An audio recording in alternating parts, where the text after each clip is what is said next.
Doc, ano po ang reaksyon ng PhilHealth dito nga sa pahayag ng Kamara na naisagawa na nila yung constitutional remedy para maibalik yung 60 billion pesos sa PhilHealth sa pamamagitan ng 2026 national budget?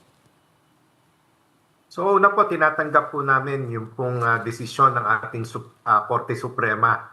At sa ating pong Kamara, ngayon nga po ay nasa Senado na rin yung pagbabalangkas po ng ating budget for 2026. Ang malinaw po ay medyo po na ibabalik na ng PhilHealth ang tiwala ng ating mga kababayan. Dahil ito pong pagbibigay balik po ng ating mga pondo ay isang recognition po na tayo po, ang PhilHealth po ay dahan-dahan na pong napapalawig yung serbisyong na ibibigay sa ating taong bayan.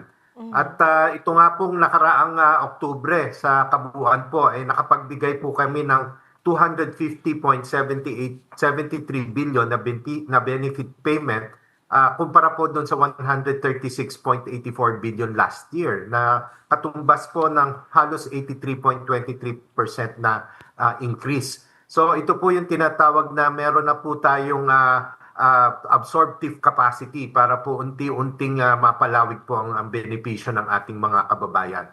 At kami po ay natutuwa at kami po ngayon ay tinatanggap yung paghamon po na palawigin at bantayan po ang lahat po ng pondong na iatas po sa atin dito sa PhilHealth.